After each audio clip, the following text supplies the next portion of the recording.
नमस्कार दोस्तों, मेरा नाम है प्रवीण और आप देख रहे हैं पाविका फिर से इस चैनल को एक बार फिर से। तो आज मैं लेकर आपके लिए बहुत ही important topic again from the strength of material. जैसा कि आप देख रहे हैं, हमारा जो आज का टॉपिक है that is your Hooke's law, जो दिया गया था सर रॉबर्ट हुक्स द्वारा इन 1678। तो इसमें क्या कौन कौन सी टर्म्स आती है, यानी मॉडुलस ऑफ इलास्टिसिटी क्या होता है। देखिए, कांस्टेंट पैदा होता है, ठीक है, उस कांस्टेंट को कहा जाता है यंग्स मॉडुलस या फिर मॉडुलस ऑफ इलास्टिसिटी। और ई यानी कि यही वो जो सिंबल है यंग्स मॉडुलस या फिर मॉडुलस ऑफ इलास्टिसिटी कैसे कनेक्टेड है आपके नॉर्मल स्ट्रेस और लीनियर स्ट्रेन से, एक एक करके हम सबके बारे में पढ़ने वाले हैं। अगर आपने मेरे पिछले वीडियोस देखे होंगे जिसमें हमने नॉर्मल स्ट्रेस और लीनियर स्ट्रेन के बारे में ऑलरेडी बताया, बट इस वीडियो में भी हम डिस्कस करेंगे, क्योंकि ई तब समझेगा जब आप नॉर्मल स्ट्रेस और लीनियर स्ट्रेन के बारे में काफी अच्छे से समझ पाएंगे, ठीक है। बट आगे बढ़ने से पहले अगर आपने मेरा चैनल सब्सक्राइब नहीं किया तो प्लीज ये आपसे बहुत बड़ी सी रिक्वेस्ट कि आप मेरा चैनल सब्सक्राइब कीजिए, लाइक एंड चेक करना मत भूलिएगा, ताकि मैं ऐसे ही एजुकेशनल वीडियोस आपके लिए हमेशा हर पल लेके आता रहूं। और इसी वीडियो के डिस्क्रिप्शन बॉक्स में अगर आप देखेंगे तो आपको लिंक मिलेगा जहां से आप इसी चैप्टर, यानी कि जो हमारा चैप्टर का नाम है सिंपल स्ट्रेसेस एंड स्ट्रेन, यानी कि चैप्टर ना होके एक्चुअली वो प्लेलिस्ट है, ठीक है। तो आप समझ सकते हैं कि प्लेलिस्ट का एक मैंने नाम दिया हुआ, यानी कि चैप्टर का नाम है सिंपल स्ट्रेसेस एंड स्ट्रेन, जो आप डाउनलोड कर सकते हैं, किसी को सजेस्ट कर सकते हैं, फ्रेंड्स को, कलीग्स को। और छोटी सी एक रिक्वेस्ट है कि आपने देखा होगा कि काफी सारे वीडियोस हमारे अलग अलग इंजीनियरिंग की ब्रांचेस से हैं, जैसे कि आपको मैकेनिकल इंजीनियरिंग पढ़ने को मिलेगा।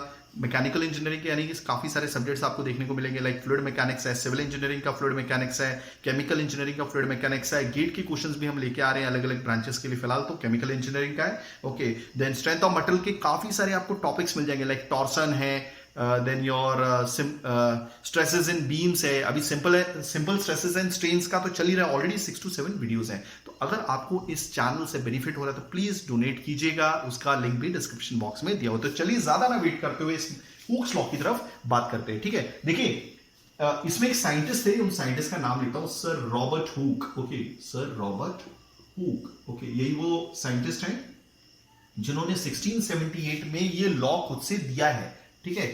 सर रॉबर्ट हुक, ओके, 1678 में उन्होंने क्या किया था, देखिए, प्रिज्मेटिक बार्स का यूज किया था। उन्हें काफी सारे सीरीज ऑफ एक्सपेरिमेंट किए थे, काफी सारे एक्सपेरिमेंट किए थे प्रिज्मेटिक बार के ऊपर। सबसे पहले हमें ये जानना है कि प्रिज्मेटिक बार्स क्या होते हैं। देखिए, प्रिज्मेटिक बार्स क्या होते हैं, लोहे के रॉड, आप समझ लीजिए, ओके, जिसका डाया चेंज नहीं होता है, जिसका डाया चेंज नहीं होता है, यानी कि क्रॉस सेक्शन एरिया कांस्टेंट होता है।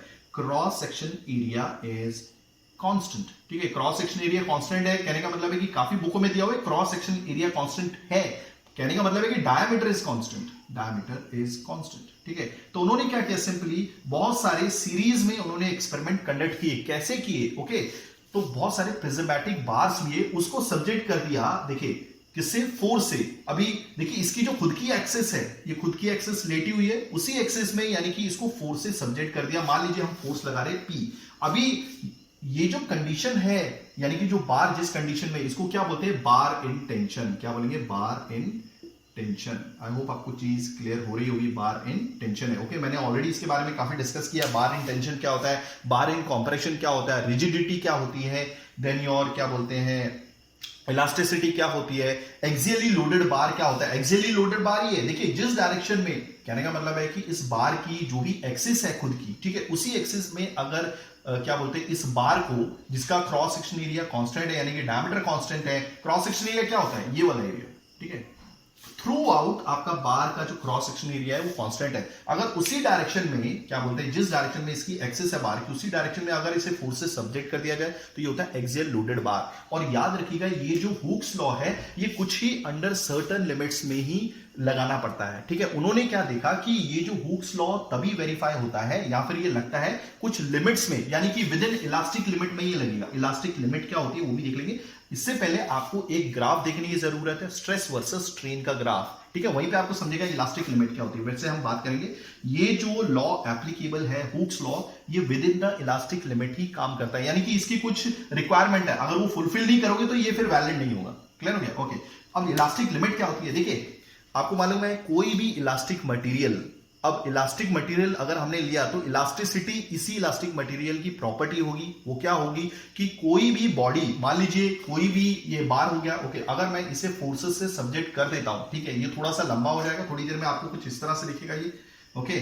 और आप देखेंगे इसका डाया थोड़ा सा कम हो जाएगा, ओरिजिनल डाया डी था, ओके, अब स्मॉल डाया हो गया, ठीक है, स्मॉल डाया हो गया, और आप देख रहे हैं इसकी लंबाई भी बढ़ गई है, ओके। अब अगेन ये फोर्सेस से सब्जेक्टेड है। ओके, ये वही बार है, ओरिजिनल लेंथ L थी, अब इसकी original suppose original length L1 थी, अब हो गई L2। तो आप देख रहे हैं इसका डाया कम हो गया है, इसकी लेंथ बढ़ गई है। ओके, कब? जब आपने फोर्स पीछे से सब्जेक्ट कर दिया। बट अगर जैसे ही मैंने इन फोर्सेस को हटा दिया, इन फोर्सेस को हटा दिया, तो ऑटोमेटिकली ये क्या बोलते हैं, ये जो बार है ऑटोमेटिकली अपनी शेप और साइज को रीगेन कर लेगा, प्राप्त कर लेगा। तो ये तब तक होता है जब तक ये विद इन इलास्टिक लिमिट में है। क्लियर हो गया?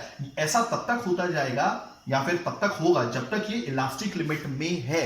अगर कुछ ज्यादा ही फोर्स लग गई, ठीक है, कुछ ज्यादा ही फोर्स लग गई और ये एक इलास्टिक लिमिट से बाहर चला गया, इलास्टिक लिमिट से बाहर चला गया। इलास्टिक लिमिट मतलब ऑलरेडी बता दिया है कि ये क्या बोलती है, ये एक लिमिट है, ठीक है, एक अवस्था बोल सकते हैं जहां पर अगर फोर्सेस को हटा दिया जाए तो वापस ये शेप गेन कर लेगा। अगर मैं ये बोल रहा हूं कि यही रॉड जिसको हमने फोर्स से सब्जेक्ट किया है कुछ ज्यादा ही यानी कि फोर्स लगा दी, ठीक है, और क्या बोलते हैं ये जो इलास्टिक लिमिट के बाहर चला गया ये, ठीक है, क्लियर हो गया? ओके, और इलास्टिक लिमिट में बाहर जाने के बाद क्या होगा, और अगर हमने ये फोर्स हटा दी तो ये ऑटोमेटिकली अपनी शेप को रीगेन नहीं कर पाएगा। तो ये लॉ तभी वेरीफाई होगा, यानी कि कहां तक लगेगा ये law, within the elastic limit it is applicable. This law is applicable within the elastic limit. Okay, तो सबसे पहले हम ये देख लेते हैं, इसमें दो टर्म समझ निकल के आती हैं कि भाई ये क्या बोलते हैं, उन्होंने वेरीफाई क्या किया था, उन्होंने निकाला क्या था, ठीक है। तो उसमें दो टर्म निकल के आती हैं, एक नॉर्मल स्ट्रेस और नॉर्मल स्ट्रेन। तो इससे पहले हम ई की तरफ आए, नॉर्मल स्ट्रेस और लीनियर स्ट्रेन पढ़ना मींस समझना बहुत जरूरी है, ठीक है। तो उसके लिए यहां पर देखिएगा, सिंपली ये रॉड है, ओके, ठीक है, ये इसका क्रॉस सेक्शन एरिया जो है कांस्टेंट है, यानी कि कांस्टेंट डाया है। ये तो आई होप आपको चीजें क्लियर हुई होंगी। ओके, अब आते हैं हमारे इस नॉर्मल स्ट्रेस के बारे में, ठीक है। ओके, ये हमारा जो रॉड है इसकी खुद की एक्सेस इस डायरेक्शन में, उसी डायरेक्शन में मैंने P से यानी कि P फोर्स से सब्जेक्ट कर दिया है। ये वही चीज है जो आप देख रहे हैं ऊपर, बट यहाँ पे कॉन्सेप्ट है, ठीक है। अब जैसे जैसे हम इसे फोर्स से सब्जेक्ट कर देते हैं एक्सियल डायरेक्शन में, एक्सियल डायरेक्शन में यानी कि वो वाली डायरेक्शन जिस डायरेक्शन में फोर्स लगाई गई है और उसकी एक्सेस भी उसी डायरेक्शन में। तो क्या होता है, जैसे जैसे आप फोर्स लगाते हैं, या फिर देखिए खुद तो नहीं लगानी होती है, इसको किसी मशीन में बैठा देते हैं, ठीक है, और फोर्स लगाई जाती है।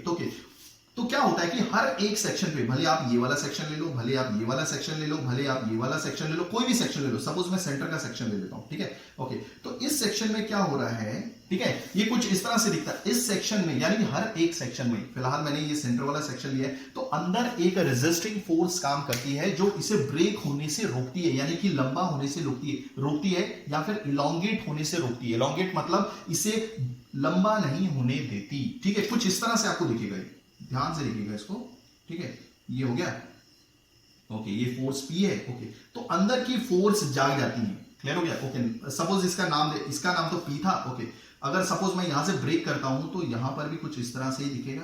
तो कहने का मतलब है आपने तो इस बार को यानी कि प्रिज्मेटिक बार को सब्जेक्ट कर दिया P फोर्स से, ठीक है, बट अंदरूनी फोर्स होती है, अंदर की फोर्स होती है जिसको रेजिस्टिंग फोर्स बोलते हैं, internal resisting force, internal, okay, resisting force, internal resisting force, यहां पे ध्यान दीजिएगा, ठीक है, काफी स्टूडेंट्स को समझ में नहीं आता, ठीक है। और ये इंटरनल रेजिस्टिंग फोर्स किसके बराबर होती है, जो भी फोर्स आपने लगवाई है या खुद से लगाई है वो P के बराबर ही होती है, क्लियर हो गया। एक काम करता हूं, इसको मैं अलग नाम से देता हूं, सपोज इसका नाम मैं T डाल देता हूं, ये T फोर्स है। ये देखिए, ये जो फोर्स है ये इस देखिए, आप इस साइड खींच रहे हैं, इस रॉड को लेफ्ट हैंड साइड पे खींचा जा रहा है, बट ये जो रेजिस्टिंग फोर्स है ये अपोजिट डायरेक्शन में काम करती है। तो ये वाली फोर्स इतने हिस्से को इस हिस्से से जोड़ना चाहती है। ओके, यहां पे फोर्स राइट साइड पे है, बट ये वाली जो फोर्स है इस फोर्स के अपोजिट है, और ये वाले हिस्से को ये वाली फोर्स इस हिस्से से जोड़ना चाहती है। तो इसको बोलते हैं इंटरनल रेजिस्टिंग फोर्स। और ये जो इंटरनल रेजिस्टिंग फोर्स है ये इस क्रॉस सेक्शन एरिया पे एक्ट करती है। ये तो मैंने काट दिया है, एक्चुअली मैं बता रहा हूं, ठीक है, ये क्रॉस सेक्शन एरिया पे एक्ट करती है, मतलब ये वाला एरिया पे एक्ट करती है, ठीक है। तो ये वाली जो इंटरनल रेजिस्टिंग फोर्स है इसकी वैल्यू वही होती है जो P की वैल्यू है, जिससे यानी कि इससे खींचा जा रहा था, क्लियर हो गया। ओके, तो अब ये कौन से क्रॉस सेक्शन एरिया पे एक्ट करती है, वो इस क्रॉस सेक्शन एरिया पे एक्ट करती है जिसको मैं शेड कर रहा हूं, ठीक है। आई होप आपको चीजें क्लियर हो गई होगी। ओके, तो ये क्या होता है, तो यहां पर मैं अब लिखता हूं कि नॉर्मल स्ट्रेस क्या होता है। Okay, so normal stress is nothing but your what, internal resisting force. इसको मिटा देता हूं, ठीक है, where is my this one, wait, sorry for this.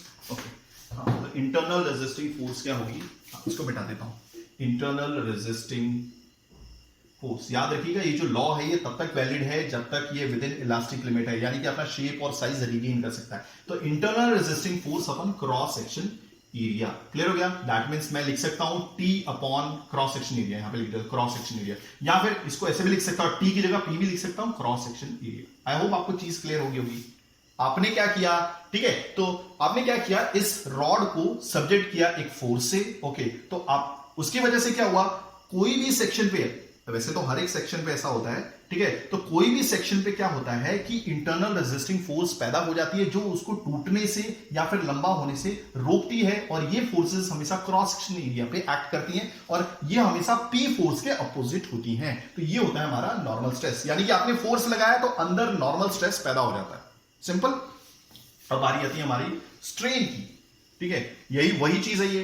Linear strain क्या है, देखिए सिंपल सी बात है, लीनियर स्ट्रेन ये समझना बहुत जरूरी है। देखिए हुक्स लॉ तो मैं डायरेक्टली बोल सकता हूं दैट नॉर्मल स्ट्रेस का जो सिंबल होता है सिग्मा होता है, directly proportional to strain. Strain क्या होता है, ई होता है, सिंपल सी बात है, ठीक है, यानी कि लीनियर स्ट्रेन, तो उसी से मेरा फॉर्मूला निकल जाएगा। बट मैं बता रहा हूं कि लीनियर स्ट्रेन क्या होता है, वही नॉर्मल स्ट्रेस क्या होता है। तो लीनियर स्ट्रेन क्या होता है, ध्यान से देखिएगा, ठीक है, मान लीजिए ये वही रॉड है, ठीक है, ये हो गया इसका क्रॉस सेक्शन एरिया कांस्टेंट है, यानी कि डाया कांस्टेंट है, इसकी ओरिजिनल लेंथ थी L1 कितनी, ओके। अब आपने इसे फोर्स P से सब्जेक्ट कर दिया, यानी कि एक्सियली लोडेड बार हो गया, यानी कि बार इन मींस बार इन मैंने बताया था दैट वाज, इससे पहले वाला जो बार था that was bar in tension, हाँ, तो बार इन टेंशन वापस किया मैंने, बार इन टेंशन, यानी कि बार टेंशन में है क्योंकि मैंने इसे एक्सियली फोर्स से सब्जेक्ट कर दिया और फोर्स बाहर की तरफ लग रही है, यानी कि पुल किया जा रहा है, ठीक है, इस रॉड को, प्रिज्मेटिक बार को। तो थोड़ी देर में इसका डाया सपोज कैपिटल डी है, ओके, अब थोड़ी देर में ये थोड़ा पतला हो जाएगा, कुछ इस तरह से दिखेगा, ओके, ठीक है। और देखिए आपको वहीं तक फोर्स लगानी है, कहां तक, जहां तक ये within the elastic limit रहे। अगर मैं इन फोर्स को हटा दूं तो वापस इसे शेप रीगेन करनी है, ये लॉ तब तक ही वैलिड होगा, याद रखिएगा, ठीक है। आपको ज्यादा नहीं करना है, नहीं तो ऐसा नहीं हुआ कि आपने फोर्स लगा दी, बेचारा अब ये शेप भी रीगेन नहीं कर पाया, तो ये लॉ वैलिड नहीं रहेगा वहां के लिए, ठीक है, ओके। अब अभी तक हम लॉ पर नहीं आए, याद रखिएगा, क्योंकि लॉ के इंटरनल टर्म्स तो समझना बहुत जरूरी है, ठीक है। तो अब इसकी जो लेंथ हो गई है that is your L2, okay. तो मैं ये पूछ रहा था चेंज इन लेंथ कितना है भाई, चेंज इन लेंथ, देखिए पहले मान लीजिए L1 की क्या बोलते हैं लंबाई थी 10 सेंटीमीटर, अब आ गई है 15 सेंटीमीटर, तो चेंज इन लेंथ कितना हुआ, L2 माइनस L1, तो उसको डेल L भी बोलते हैं, ओके। तो कितना है, L2 कितना है 15 माइनस 10, ओके, L1 10 था तो हो गया 5 सेंटीमीटर, ओके। तो 5 सेंटीमीटर हो गया, तो हमारा जो लीनियर स्ट्रेन होता है वो होता है, उसका सिंबल होता है E, वो होता है del L upon original length. Original length क्या है हमारी L1, ओके। तो change in length upon original length, change in length upon original length, तो कितना है भाई del L 5 centimetre, original length कितनी थी, क्या बोलते हैं 10, ओके। देखिए ये एक तरह का फ्रैक्शन है, ये एक तरह का फ्रैक्शन है, क्लियर हो गया, ओके। अब फ्रैक्शन क्या बोलता है कि आप समझ सकते हैं, देखिए ये एक तरह का फ्रैक्शन है, अगर मैं इसे 100 से मल्टीप्लाई कर दूं तो ये एक तरह का परसेंट बन जाएगा, ताकि मैं ये देख सकूं, ठीक है, समझ रहे हैं। देखिए अगर मैं इसको 100 से मल्टीप्लाई कर देता हूं, ये कितना हो गया 5 × 10, क्लियर हो गया, और ये 50, कितना आया भाई, लीनियर स्ट्रेन कितना है परसेंटेज में 50% आया है, याद रखिएगा 50% आया। तो कहने का मतलब है कि अगर मेरी ओरिजिनल लेंथ 10 सेंटीमीटर है, ठीक है, मान लीजिए पॉजिटिव 50 है, पॉजिटिव 50 है, 50% है, पॉजिटिव 50% है, अगर मेरी ओरिजिनल लेंथ 10 सेंटीमीटर है और मुझे पता चला कि मेरा लीनियर स्ट्रेन परसेंटेज में 50% है, वैसे बुकों में नहीं दिया होता है कि 100 से मल्टीप्लाई करना है, एक्चुअली में ये फ्रैक्शन होता है, बस मेरी अंडरस्टैंडिंग आपको बता रहा हूं, ठीक है। अगर लीनियर स्ट्रेन पॉजिटिव 50% आता है तो कहने का मतलब है अगर ओरिजिनल लेंथ 10 सेंटीमीटर है तो और क्या बोलते हैं प्लस 50% का मतलब है कि आपकी ओरिजिनल लेंथ में 50% बढ़ोतरी हो गई है। तो 10 सेंटीमीटर का 50% कितना होगा, 5 सेंटीमीटर होगा। तो अब जो लेंथ फाइनल आ गई होगी, ठीक है, वो 15 सेंटीमीटर आएगी, सिंपल सी बात है, ठीक है। वही अगर ये -50 आया होता, कहने का मतलब है ये रॉड को मैंने टेंशन में सब्जेक्ट नहीं किया होता, सपोज इसको मैं दबा रहा होता, ठीक है, ये हो गया P, इधर भी हो गया P, बट डायरेक्शन जो है फोर्सेस की वो उल्टी होती, तो क्या होता, रॉड कम मतलब सिकुड़ जाता, इसकी लंबाई कम हो जाती, तो तब आता था -50। सिंपल है, क्यों, कैसे आया है -50, देखिए समझ में आ रहा है, वो डिपेंड करता है कि क्या बोलते हैं फाइनल लेंथ क्या है और आपकी ओरिजिनल लेंथ क्या है, ओके। तो -50% आया, तो ये जो चेंज यानी कि लीनियर स्ट्रेन है, ये हम एक तरह का परसेंटेज है जो हम क्या बोलते हैं ओरिजिनल लेंथ के कंपैरिजन में निकालते हैं। अभी -50% आया तो दैट मींस मैं ये बोल सकता हूं कि मेरी ओरिजिनल लेंथ में 50% रिडक्शन हो गया है। अभी देखिए ओरिजिनल लेंथ का 50% कितना होता है, 10 सेंटीमीटर का 50% होता है 5। ओके, तो अभी अगर ये -50% आया है तो 10 का 50% कितना होता है 5, तो यानी कि ओरिजिनल लेंथ से मुझे 5 माइनस करना है, तो 10 में से 5 गया, कितना हो गया 5 सेंटीमीटर। यानी कि अब ओरिजिनल, यानी कि देखिए अब इस बार मैंने क्या किया था कि रॉड को मैंने दबा दिया था, यानी कि दोनों फोर्सेस का यूज करके, ठीक है। तो डेफिनेटली अब ये रॉड लंबा तो नहीं होगा, डेफिनेटली छोटा ही होगा। क्लियर हो गया? ओके, आई होप आपको चीजें समझ में आ रही होंगी, ठीक है। तो अब दबने के बाद इसकी लंबाई कितनी हो जाती है 10 minus 5 that is equal to 5 centimetre. तो यही मेरा मीनिंग था। Let me check everything is working fine. I hope आपको चीजें क्लियर हो रही होंगी, ठीक है। ओके, तो ये हो गया हमारा लीनियर स्ट्रेन। तो सिंपली अब मैं अपने ओरिजिनल लॉ की तरफ आता हूं, ठीक है। ओके, तो आपने देख लिया नॉर्मल स्ट्रेस क्या होता है, आपने देखा लीनियर स्ट्रेन क्या होता है। तो आपने सिंपली क्या किया था, ओके, एक रॉड लिया, वो भी प्रिज्मेटिक बार जिसका कांस्टेंट आया था, जिसका क्रॉस सेक्शन एरिया था, यानी क्रॉस सेक्शन एरिया अगर कांस्टेंट रहेगा तो डायमीटर ऑटोमेटिकली कांस्टेंट हो जाएगा। ओके, आपने सब्जेक्ट किया उसको क्या बोलते हैं आपके फोर्सेस से, और वो भी खींचा जा रहा था, ठीक है। तो आपने लगाई फोर्स, कहने का मतलब फोर्स लगाई, तो ऑटोमेटिकली अंदर स्ट्रेस पैदा हो जाएगा। जैसे जैसे आप फोर्स लगाते जाएंगे स्ट्रेस अंदर डेवलप होगा। कौन सा स्ट्रेस? Normal stress. और वैसे वैसे लीनियर स्ट्रेन भी पैदा होगा। क्लियर हो गया? तो ये ग्राफ कुछ इस तरह से बनेगा, देखिएगा ध्यान से। ओके, तो ग्राफ कुछ इस तरह से बनेगा। ये है आपके स्ट्रेस की वैल्यू, ओके, ये है आपकी लीनियर स्ट्रेन की वैल्यू, यानी कि ये है नॉर्मल स्ट्रेस, और इसका सिंबल होता है सिग्मा, और लीनियर स्ट्रेन की जो सिंबल होता है। अब मैं एक्चुअल में फॉर्मूले की बात कर रहा हूं, ठीक है। तो मैं ऑलरेडी एक बार रिपीट कर रहा हूं, आपने फोर्स लगाई, ये कौन सी फोर्स थी, यानी कि क्या बोलते हैं, सिंपल था, ये वाली फोर्स थी, ठीक है। आपने क्या की, एक्सियली फोर्स लगाई, रॉड धीरे धीरे बढ़ने लगा, लंबा होने लगा, ओके। उस दौरान आपका नॉर्मल स्ट्रेस भी बढ़ने लगा क्योंकि आपने फोर्स लगाई, ओके। तो उसी वजह से आपका लीनियर स्ट्रेन भी बढ़ने लगा। लीनियर स्ट्रेन क्या होता है? चेंज इन लेंथ, क्योंकि आप वैसे भी खींच रहे हो तो चेंज इन लेंथ तो होगा ही होगा, ओके। तो डेफिनेटली ये जो ग्राफ आता है ये कुछ एकदम सेंटर से शूट होता हुआ डायरेक्टली बढ़ता जाएगा। क्लियर हो गया? ओके। अब ये पहला पॉइंट होता है हमारा प्रोपोर्शनल लिमिट, और दूसरा पॉइंट होता है हमारा elastic limit, okay.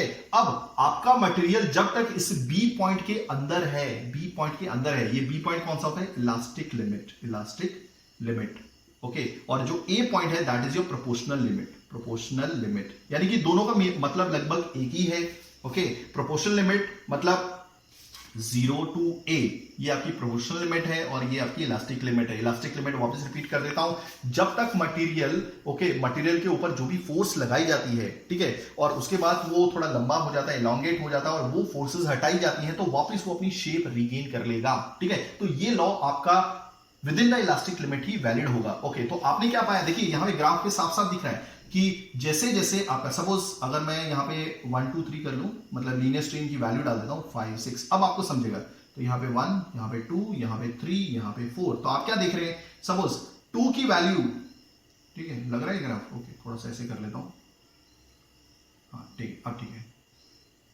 Okay. This is A point, this is B point. आप देखें 2 की वैल्यू के लिए, लीनियर स्ट्रेन की वैल्यू अगर 2 है, ठीक है, तो आपको लगभग 2 थोड़ा सा ऊपर ले लेता हूं, ठीक है, यहां पे, ओके। तो अगर लीनियर स्ट्रेन की वैल्यू 2 है तो आपको 2 ही स्ट्रेस भी मिलेगा। तो कहने का मतलब है linear means normal stress is directly proportional to strain. जितना आपका स्ट्रेस है उतना लीनियर स्ट्रेन भी होगा। क्लियर हो गया? तो यहां पर आप ग्राफ से बता सकते हैं दैट क्या बोलते हैं, लीनियर स्ट्रेन, यहां पे लिख देता हूं, यानी कि एक काम करता हूं, normal stress is directly proportional to, एक काम करता हूं, ये तो नॉर्मल स्ट्रेस है ना, तो यहां पे लिख देता हूं, सिग्मा लिखता हूं, ये सिग्मा ही है वैसे भी normal stress, okay. Normal stress is directly proportional to linear strain.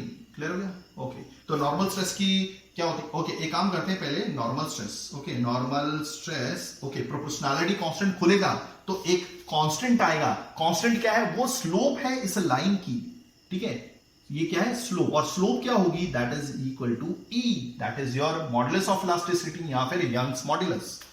तो normal stress is equal to E, okay, ये खुल गया। लीनियर स्ट्रेन क्या था आपका? ई। एक काम करता हूं, बेटर है कि मैं लिख ही लेता हूं, लीनियर स्ट्रेन, यानी कि मल्टीप्लाई ठीक रहेगा, देखना, लीनियर, ओके, अब मैं सिंबल पे आ जाता हूं। नॉर्मल स्ट्रेस क्या होता है आपका, तो देखिए अब आप ऐसे निकाल सकते हैं, बहुत आसानी से निकाल सकते हैं। देयरफॉर ई, अगर ई की वैल्यू चाहिए तो this is normal stress upon linear strain, हो गया। ओके, अब एक काम करते हैं, नॉर्मल स्ट्रेस की वैल्यू पुट करते हैं। ओके, ध्यान से देखिएगा, अब इसमें यूनिट्स भी देखते हैं क्या होता है, ठीक है। Normal, therefore E is equal to normal stress. Normal stress का फॉर्मूला क्या था, मैंने ऑलरेडी बताया, T upon cross section area, ठीक है, या फिर P upon cross section area. P क्या था आपका, जो भी फोर्स लगाई गई थी इस क्या बोलते हैं रॉड को एक्सियली, सिंपल, और इसका क्रॉस सेक्शन एरिया क्या मान लीजिए ए है। ओके, तो that is your E is equal to normal stress upon linear strain, short form में लिखता हूं तो नॉर्मल स्ट्रेस क्या है, P upon A. Okay, linear strain क्या था, change in length upon original length, this is del L upon capital L. कोई confusion? Okay, तो अब आप देखिएगा P बाय ए, देखिए ये पलट के जो L है ये ऊपर आ जाएगा, that is your L del L, हो गया। So this is your 10। Okay, अब आप देखिए अगर हमें E की यूनिट निकालनी तो क्या होगी।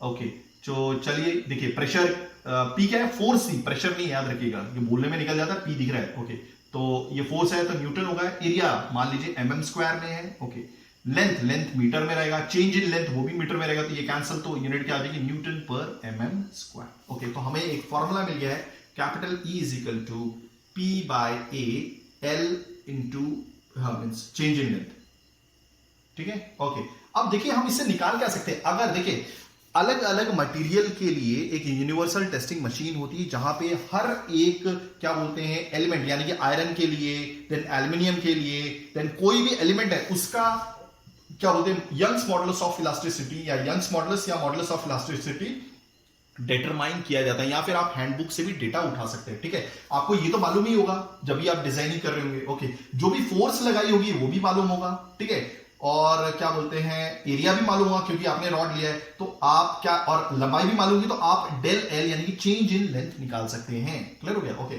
सपोज आपको, आई होप आपको चीजें समझ में आ गई होंगी। अगर कोई भी आप एक वैल्यू या क्वांटिटी निकालना चाहते हैं तो सिंपली आपको बाकी सारी वैल्यूज तो मालूम होनी चाहिए, ठीक है। दूसरी चीज, अगर आप डेल एल निकालना चाहते हैं सपोज, तो फॉर्मूला कुछ इस तरह से दिखेगा, पी एल अपॉन ए ई। ओके, आप देख रहे हैं कि जो चेंज इन लेंथ है वो डायरेक्ट मींस इनवर्सली प्रोपोर्शनल है आपके क्रॉस सेक्शन एरिया और किसके प्रोडक्ट के, ये प्रोडक्ट है आपका क्रॉस सेक्शन एरिया और मॉडुलस ऑफ इलास्टिसिटी के, और डायरेक्टली प्रोपोर्शनल है, मतलब जैसे जैसे डेल एल बढ़ेगा यानी कि चेंज इन लेंथ बढ़ेगी वैसे वैसे आपका ये जो प्रोडक्ट है पी इंटू एल वो भी बढ़ता जाएगा। तो आई होप आपको चीजें समझ में आ गई होंगी कि देखिए ये जो रॉबर्ट हुक है, ठीक है, सर रॉबर्ट हुक, इन्होंने 1678 में दिया था। इन्होंने कैसे दिया था, अलग अलग यानी कि जो प्रिज्मेटिक बार से उनके ऊपर काफी सारे एक्सपेरिमेंट किए। ओके, उसके हिसाब से उन्होंने ग्राफ बताया, यानी कि ग्राफ बनाया। उसके हिसाब से उन्होंने क्या देखा कि जितनी लीनियर स्ट्रेन की वैल्यू बढ़ रही है उसी हिसाब से शियर स्ट्रेस की वैल्यू भी बढ़ रही है। ओके, और ये कहां तक वैलिड है, ये सिर्फ लास्ट आपके क्या बोलते हैं इलास्टिक लिमिट तक वैलिड है। अगर आप कोई भी बार को इलास्टिक लिमिट से ज्यादा बाहर सब्जेक्ट कर दें मान लीजिए, ठीक है, और ये अपनी शेप रीगेन नहीं कर पाएगा तो ये लॉ अपना वैलिड नहीं होने वाला है। और नॉर्मली कोई भी इक्विपमेंट है उसमें जो यूज होने वाला मेटल पीस है उसको डिजाइन किया जाता है, मतलब उसको कैसे यूज करना, उसकी थिकनेस क्या होनी चाहिए, ठीक है, तो उसकी थिकनेस क्या होनी चाहिए तो वो कौन डिफाइन करेगा, हुक्स लॉ ही डिफाइन करेगा। आई होप आपको चीजें समझ में आ गई होंगी। अगर आप ऐसी एजुकेशनल वीडियोस चाहते हैं तो please do right A comment, मैं पूरी कोशिश करूंगा टाइमिंगली वीडियोस लेके आने की। थैंक्स फॉर वॉचिंग, धन्यवाद, थैंक यू।